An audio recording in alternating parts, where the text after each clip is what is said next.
So is this something you would practice, like sitting at home? Okay, here's an A major chord. Oh yeah. Woo! Like, And I did that exact reaction after. Yes, dude.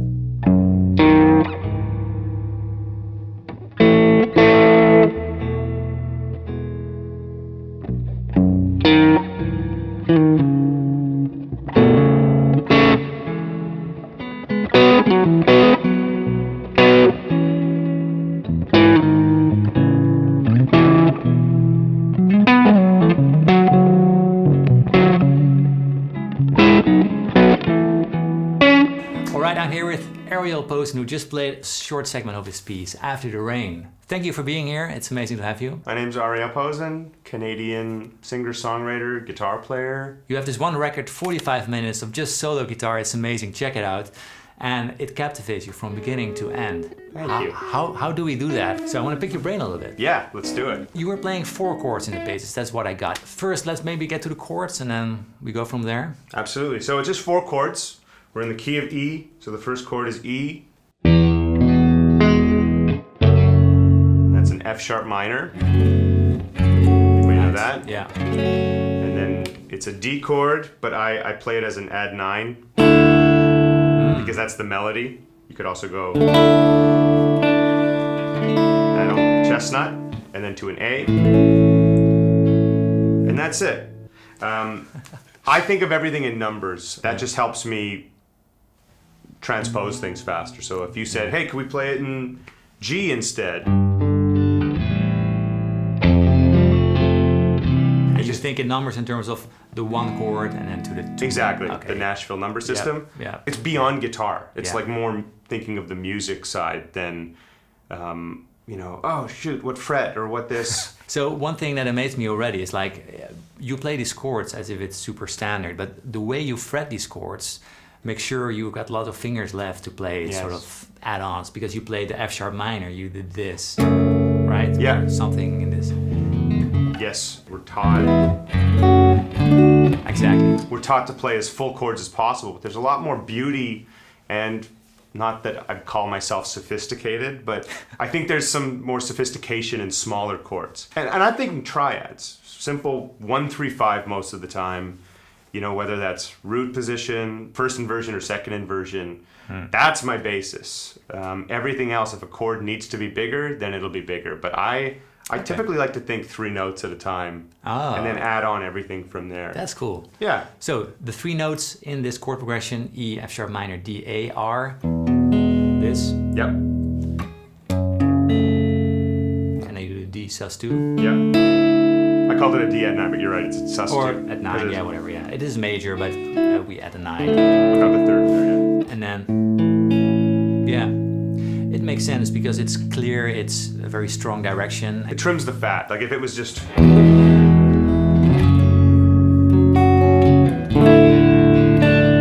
Like there's nothing wrong with that, but it's a lot more meat on the bone than might be necessary. Yeah. You might want to build up to that. You can grow to like a bigger chord, but just to start off, Talking about build-up, where can we go from these simple triads? Where can we go? How can we add some melody maybe in there? Yeah, well, I would start with the melody of the song, which, Okay, yeah. again, maybe I should just quickly preface and say that like this whole record was just, they were just improvised ideas. So I just sat down, I had these chords, and I just looped them over and over again and tried to tell a story with it and take it somewhere. So when I decided, or essentially I landed on this idea, it really felt like the melody was following the thirds for the most part. Okay. So the third of each chord is a great place to start. So, you know, in E, it was the G sharp. And then F sharp, it was the A, the minor third. And then the D is obviously the 9 or the 2. But if for the sake of consistency, it's the F sharp for the third. And then the C sharp for the A. That's kind of the melody. It couldn't be simpler. That first step is maybe the most important step because you should be able to identify and find whatever interval. So we're picking the third right now. Yeah. You could do the fifth, the root. You should be able to visualize them everywhere. On the So neck. just because we're going, you want to make sure, you know, what if you wanted to play it on the low string?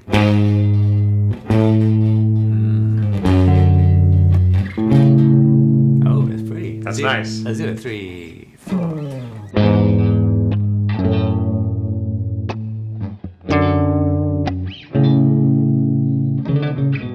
Exactly. Oh, and then wow. go through every string, you know? It's the same notes.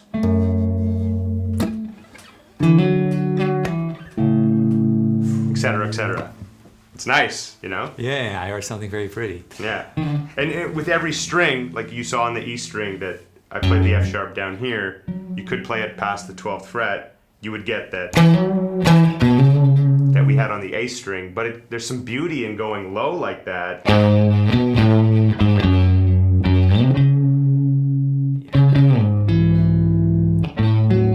That's getting more advanced, but it's basically taking the simple triad, 1, 3, 5, and inverting it, and being able to invert it you can even do it in 3-string clusters. So like, you know, the first 3 strings, and then the next 3 strings, starting from the A, then from the D, and then the G. So is this something you would practice, like sitting at home? Okay, here's an A major chord. Oh yeah.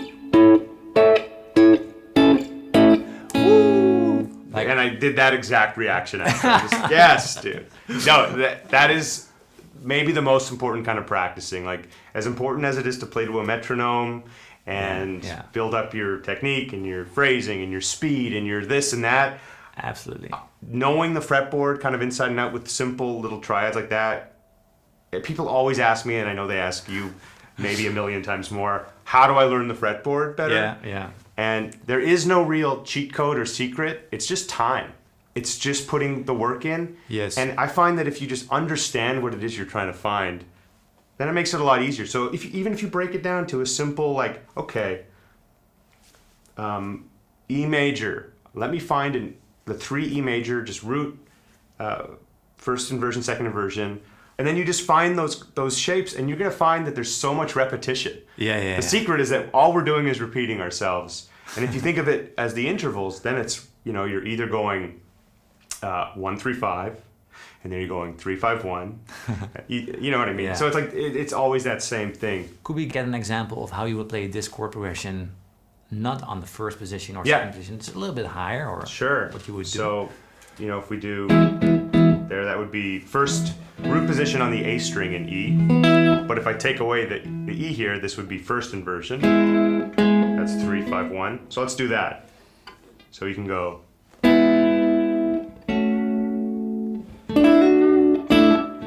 There's barely any movement, you know? Yeah, that's elegant. And you can get a bit more interesting with it.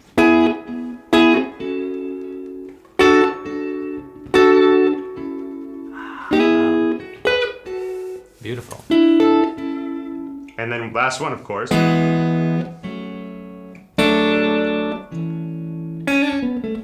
Something about when chords are so close together, they sound really kind of cohesive. Yeah. You know, because sometimes if you're gonna go like, that's weird. it doesn't. It's weird because it's not a natural harmonic movement. And in terms of voice leading, I try to think of I try to think of, you pick one note in your chord. So for example, back to the first one I did, it kind of sounds like the top note is the melody. Exactly.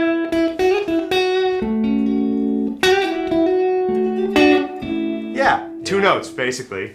Yeah. Or you could take the middle note.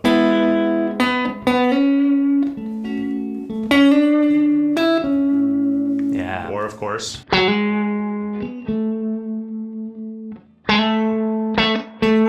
That one's a bit more basic, but that's the idea, and that's how you start building. That's 3 options right there, to just take a melody somewhere else and play around with it, and hopefully find something that sounds natural to your ear. And like I'm always just trying to think outside of the technical. Like, would I hear it in my head? Like, am I singing it? I'm trying to just play what I'm hearing. Yeah. I promise you, it won't take as much time as you think, but it just requires some patience and like thinking big picture. Now we want to introduce some.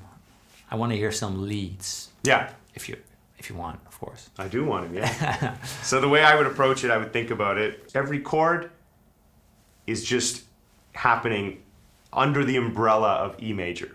E is the key. Yeah. So, you know, if we're thinking diatonically, a D would make this key dominant. you would think Mixolydian. E Mixolydian, yeah. And I don't think modes really. I think simpler than that. Okay. Yeah. I just would still think major.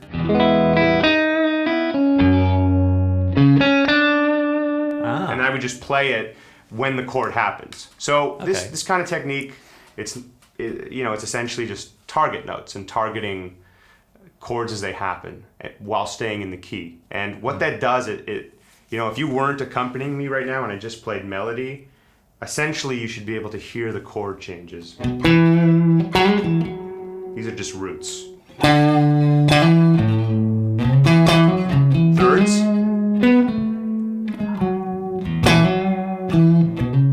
And fifths even.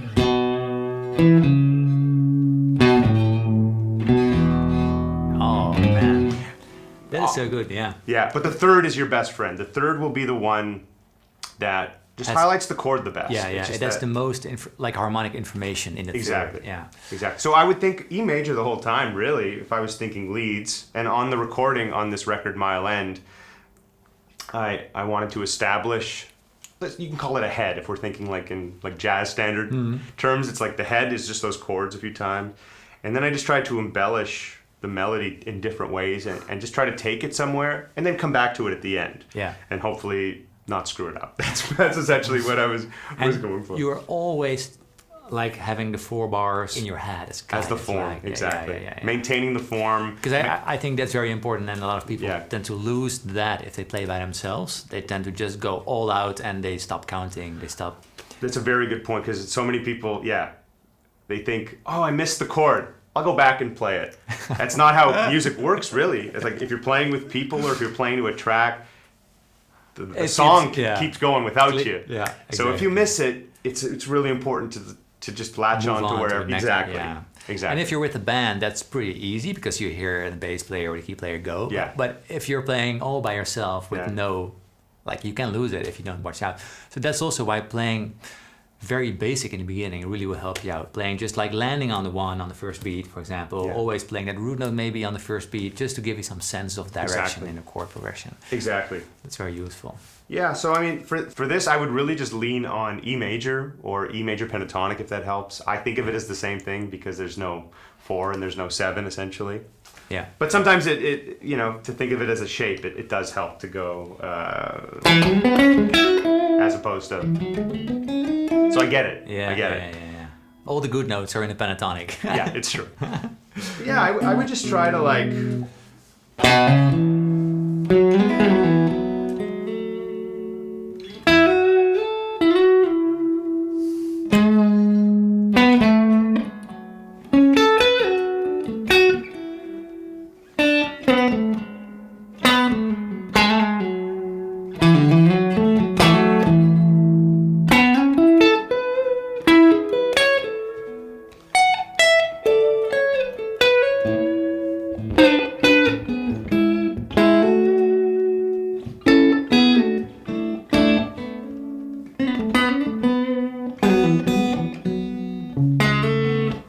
that was a good example. So taking something like a chord movement and then repeating it, but in the next key, kind of building a motif. I think those kind of things are even more important than the technical side of what notes to play, what scales to play. Of course. Because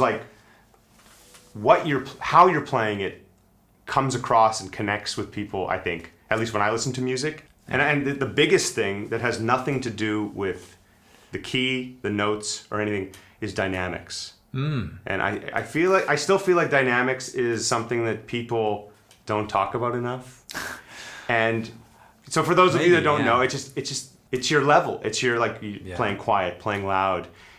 We tend to just play at home and we practice and we're just. If we only play at one volume all the time, we have nowhere to go dynamically. Yeah. So I like to tell a lot of people, just work your way up the neck. Start low. Okay, wait 1 second. Yeah. What was that what you played? Because the D chord looked very interesting. Yeah, so it was the same triads. We did first, second inversion E, starting from the 5th. Oh, you don't play the E? I didn't play the E, no. Wow. Okay. I think that's maybe why it was interesting. Yeah. So it was technically an E over B. E over B, yeah. just went up.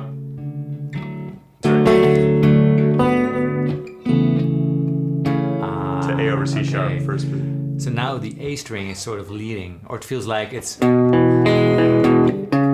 Exactly, voice leading on those notes. Yeah, exactly. Oh man, I'm digging this kind of You could playing. sit there like... Sorry, you can go. You did it, so I was like, I kind of wanted to...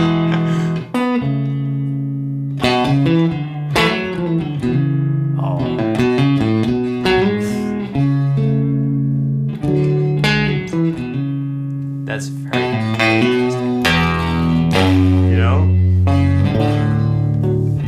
So right there, bringing it in, it has so much more impact because we saved the low E. If you finally hit that low E, it's like, oh yeah. And Yeah. especially if you're tuned into C, it's like, go. Yeah, it's big. But it's just such a simple thing, and we as guitar players, we just, let's just play everything. Let's not think about it. But if you strip it back and simplify, and just don't just play something to play it, but play it because there's like purpose behind it or because you mean it, it makes everything have so much more impact. Yeah. I saw you play with fingers. Yeah. Is that I tend to and with hybrid. Yeah, I always do this. I know, I'd say most people do what you're doing. Yeah, I do this, yeah. I think it's important to just do whichever makes you not think about it ever. Yeah. And that's what this has always been. Oh, that's fun. Like, between the index. Yeah. I lose it if I do it like this. Same with when I play slide, I'm holding it there. And it helps me use these fingers. I would try thumb and your index and middle finger, and you could go like...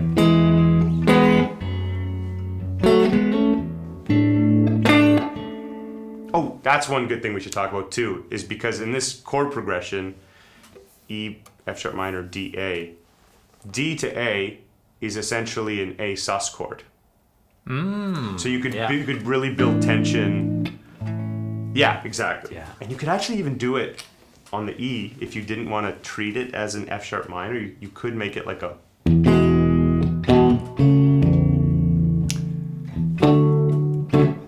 almost like a 2 minor over 1 or a 4 over 1. Yeah. It always reminds you of Albatross, the song from Fleetwood Mac. Oh yeah. Yeah, I love Totally. that song, yeah. This is maybe my favorite key, like change, like ever on guitar, just E. And you can also add... Oh yeah. I said, yeah, whenever you have those, especially in the key of E, when you have all those open notes on the top, and that's the reason I love open tuning, but you still really get them in standard tuning. Yeah, yeah. Just using... Yeah. Totally. Actually, I wouldn't major 7 it, but...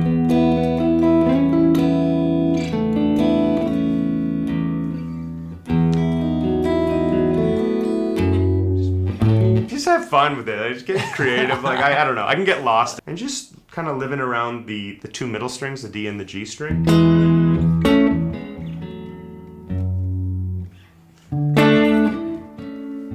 You know, in this progression, you could use the A open, the E open. Yeah. You could even do the D. But one question for the viewers at home who really want to practice this stuff, but need a very exact, like concrete exercise. Yeah, I think 2 things. One is fun and one is not as fun. Okay, let's start with the not fun and we end with the fun one. Okay, so the not fun one is what we talked about at the beginning, is taking a major and a minor triad. Okay. So just to keep it really simple, let's start on the A string and let's just go through the 3 triads, the 3 inversions. Okay. So root position, 1, 3, 5, in E. And then first inversion, 3, 5, 1. And then 5, 1, 3, which you can do down here. Okay, yeah. You memorize those, and then you do them on every string. Ah, okay. So, for example, the reason I started on that string is because I wanted to start from the root. But if you're on the low E, your first available one is first inversion. Yeah. You know what I mean? Yeah, if it's a closed triad. Yeah. So I would do this, these are just closed triads. I would do this on every string, except the B and the E, because we can. Yeah. You do that in every key. Just test yourself. Go, okay, C. Okay, so my first one. Okay, it's second inversion. Yeah. And then, and like I said, you're gonna realize, wait a minute, I'm just playing the same thing over and over again, and that's the point, you know? So you do that, major, and then do it minor. Okay. I would do the same thing. In E, 1 flat 3 5. Yeah. So that's the not fun stuff. Okay. But it's very useful. So probably do it first. That's the big picture practicing that will just help so great. So yeah, for practicing the song, I would maybe put a metronome on. Oh. Yeah, or just maybe a drum track that feels inspiring to play to. Record yourself. Ooh. So either your phone, if you have a fancy setup, it can be anything. But I find personally the only way to grow is to dissect what you're already doing. If you're not documenting what you're doing, you're never really going to know if you're improving or not. Good point. Yeah. Oh, I tend to I play on top, or like I rush things, or you wouldn't really know that. Yeah. So that's my fun one, because it's just have fun with it and play. Yeah, play yourself. But listen back and then dissect it, and then say what's good, what's not so good, what can be improved, and then work on that and record that and keep the cycle going, and you'll really be. It's the mirror. It's the musical mirror. And also recording yourself. Often for me, it's a great way to make sure I practice before I actually record, because you have to do it right. Especially for these videos, especially for your videos and for your shows. I mean, you don't want to be on stage half-ass, like, it's almost there. Yeah. No, you got to get it right. So you practice 10 times as much to make sure you hit it on the nail. Exactly. You showed us a few things, but I'm immediately inspired to go out and just try all this out. All the links to you are just below in the description box. Everything you want to know about him. Ariel Posen. Thank you so much for being here. Thanks, Paul. It's good to see you. Thanks for having me. Yeah, my pleasure. And have a wonderful day.